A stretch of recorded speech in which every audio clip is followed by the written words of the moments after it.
Berjumpa kembali sedulur, kembali lagi bersama Selancar Waktu. Dan kali ini kita bersama Mas Ben. Ada sebuah keris yang sangat legendaris, dan bahkan ada yang menganggap ini hanya sebuah mitos dan cerita rakyat. Sebuah keris yang sangat merekat di hati para pecinta tosan haji. Dan kali ini kita ada sebuah kerisnya ya Mas, kebetulan ini dari keris tadi sore atau tadi siang? Iya, tadi siang. Sebuah keberuntungan yang sangat luar biasa, yaitu sebuah keris Empu Gandring. Ya, ini seperti apa Mas? Coba Mas.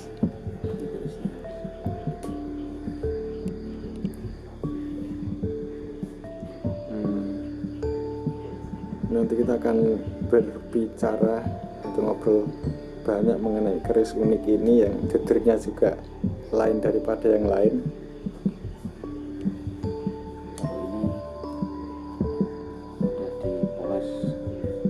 Gedirnya apa Mas? Ini kok nggak bisa fokus gedirnya? Ini gedirnya giok Mas, batu giok. Giok, bagio. Ya, batu giok.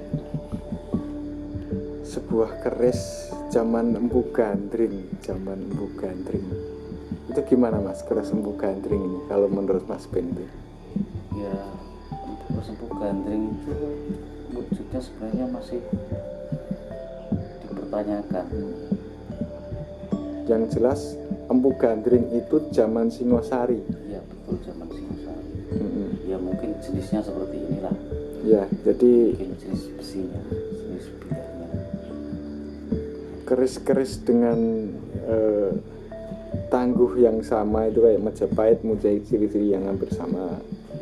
Dan tentunya Singosari, yang mana Empu Gandring itu zaman Singosari, mesti ya memiliki ciri-ciri atau ricikan yang hampir sama, hampir mirip mengenai dari bentuk, ukuran, bilah, dan besi, dan terutama juga kewingitannya. Dan ini juga bisa dikatakan keris Empu Gandring Mas. Coba Mas, kita buka Mas.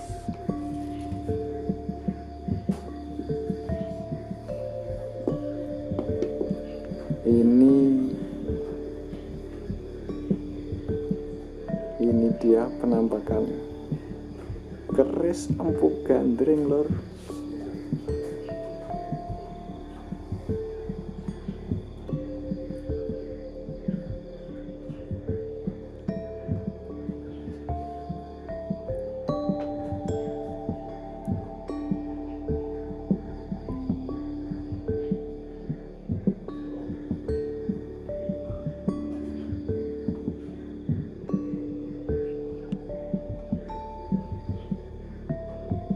Kurang lebih keris Empu Gandringnya seperti ini ya Mas Ben.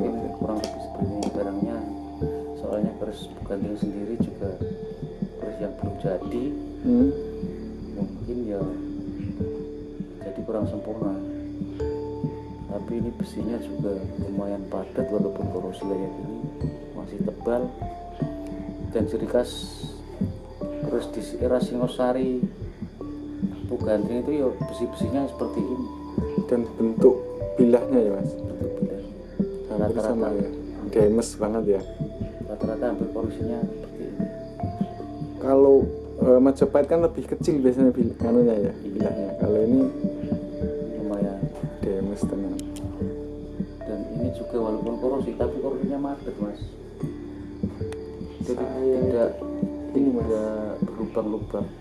suka dengan ini Mas, kalau saya itu Pucuknya Mas, luar biasa Mas, diwali Mas. Wih, enak tenang Mas, pucuknya Mas. Tak wali tetap suka Mas sama pucuknya Mas.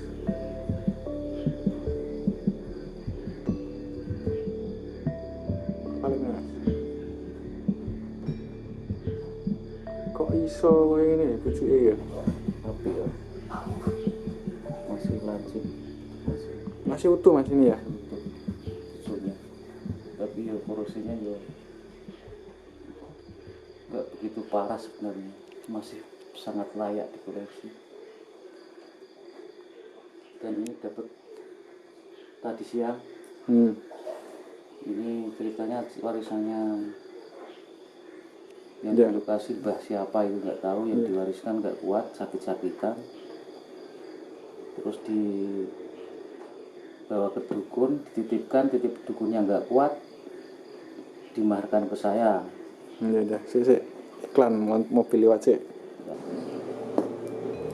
Jadi telur ini yang namanya Keris Empu Gandring itu kan yang diceritakan lu kewingitannya, daya magisnya dan esoterisnya.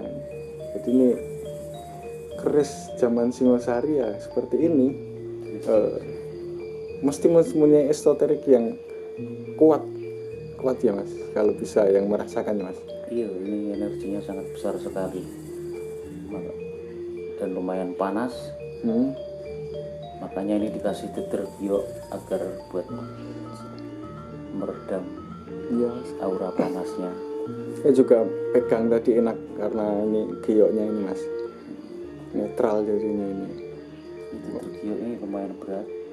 Walaupun netral kok udah 2 orang yang nggak kuat ya mas ini. Ini mungkin termasuk pemilih mungkin Yang mencari tuanya ini. Yang itu yang salah satunya juga seorang spiritualis ya.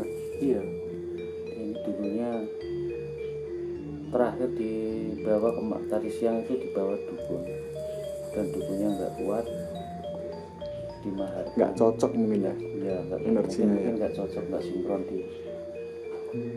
Kenapa mas? Karena Lok 9 ini kan Lok 9 itu punya karakter gimana ini kalau nggak cocok ini? Lok 9 itu kan sebenarnya yang buat diambil ageman para yang mencari kesempurnaan urip, kesempurnaan hidup. Lok 9 itu angka yang tinggi, Kesempurnaan ilahiyah ya ini. angka 9 walaupun dikalikan beberapa tetap nanti ya ditambah ya akhirnya 9. Saya iklan dulu. Ini loknya apa namanya? Loknya mas kayak gini. Jenisnya Ini lok kembo ya Mas. lok kembo. Gimana lok kembo? Lok kembo itu kurang rengkol. Biasanya untuk keris-keris seperti apa? Tipis biasanya kalau rengkol. Semua tangguh ada lok kembo. So, Majapahit juga ada, Mataram juga ada. Beda dengan keris anu itu ya. Yang keris yang sangat nekuk-nekuk itu apa terkenalnya? Itu yang agak rengkol banget itu kayak pengging. Pengging ya. Itu jarang juga ya keris ya. Jarang, termasuk langka juga pengging. Ini tuh Semoga besok dapat ya mas. amin. Nanti untuk bisa direview untuk dulur-dulur selancar waktu. Biasanya jan padet bener nih, kayak mirip mesti besi kabudan yang Tapi ini masih utuh besi ya mas, nggak berubah ya ini teksturnya kayaknya. iya ini cuman walaupun ini berlubang tapi lubangnya itu padat mas, enggak ngeres banget. Termasuk utuh ini sang empunya. Singosari jenisnya rata-rata temuan ya kayak gini mas, hampir sama. Ini temuan Dulu kata sejarahnya air, yang punya mbahnya itu temuan kali, temuan air ya kalau temuan sumbainya, makanya masih padat.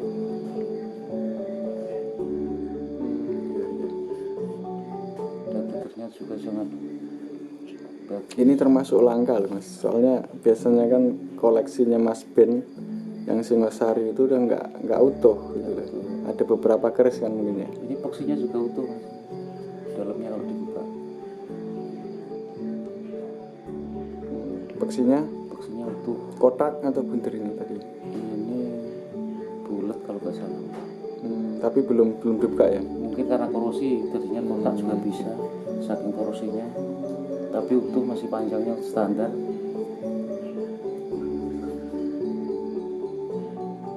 Dan juga saya baru menemukan kali ini deternya itu handle-nya ini batu. Udah pijiran mungkin yang dulu yang punya ya, untuk meredam hawanya itu ya. Iya mungkin gitu, mungkin cocoknya dia harus dikasih giok, mungkin bisa untuk meredam aura negatifnya dan energi yang besar. Oke. Ini memang benar keris Empu Gandring? Apakah tidak? Monggo para dulur-dulur kalau ada yang berkomentar. Yang jelas ini autentik asli dari Singosari ya Mas. Ada contohnya Mas, yang lain Mas. Sampelnya ini Mas. Sampelnya, karena korosinya mesti nggak bisa dihapusi lah, nggak bisa Ini jenisnya sama. Temuan sungai juga. Dan ini dulunya gagah sekali. Nah, ini patah, tapi masih utuh ini Mas. Separuhnya. Ini tikel alisnya ini juga telalih gajahnya ini juga masih utuh. Tapi udah hilang separuh ya Mas. Sayangnya patah ini Mas. Hilang separuh ini. Patah. Mungkin ya karena termakan usia. Ini udah diwarangi lagi. Ini enggak diwarangi Mas, karena ini kalau dibersihkan mungkin akan hancur. Ini udah membatu di keris. Oh ini ya. Jadi hitamnya bukan hitam warangan ini ya? Bukan. Gitu. Ini batunya juga masih nempel. Dan ini mendaknya juga masih bawaan dari temuan. Sungai mana Mas ini temuan? Ini Sungai Brantas Mas. Sungai Brantas ya. Temen Ini di sungai. ada merah-merahnya itu batu. Ini batu yang menempel. Bundel-bundel kayak darah gitu dulu mursian gue. Ya. Tapi ini masih tak koleksi walaupun patah. Karena di sini Bonjo masih, peksi masih, mendak masih, walaupun tinggal separuh. Dan disandangi istimewa. Dan ini titernya juga lumayan, dari tulang. Titernya, handle-nya dari tulang. Dulunya ini waktu masih utuhnya gagah banget nih Mas. Iya. Dan energinya juga walaupun masih seperti ini lumayan besar. Iya Mas, terasa Mas ini juga. Itu mungkin perlu dihandle giok juga ini. Kalau teman ada yang bilang mirip Semar Mas, karena mungkin ini ada kuncungnya gitu ya. Ada yang mirip Semar kata. Itu koleksinya empu pur yang di Gunung Kidul itu kan agemanya justru malah kayak gini patah. Tangkuhawan tuh. Ya mungkin Singosari juga. Singosari ya. Keris zamannya Empu Gandring ya, ternyata yang diambil esoterisnya banyak walaupun udah nggak utuh ya. Dan ini dulu mungkin jatuh di sungai bagaimana? Gitu. Kembali lagi ke keris yang tadi Mas. Ini, karena ini khusus, ini kita masih melihat seperti inikah keris Empu Gandring gitu kan, yang banyak pendapat, banyak versi yang menyatakan bahwa Empu Gandring itu kerisnya itu mitos. Kita ya ada, karena di kitab kayak kitab sejarah kayak Negara Kertagama, Pararaton itu kan gak menceritakan. Jadi para akademisi banyak yang meragukan cerita ini, tapi di masyarakat tetap kental bahwa itu sebuah sejarah yang memang patut untuk menjadi sebuah pelajaran bersama. Keris sebagai modal sosial juga, dan memperlakukan keris layaknya seperti apa adat Jawa.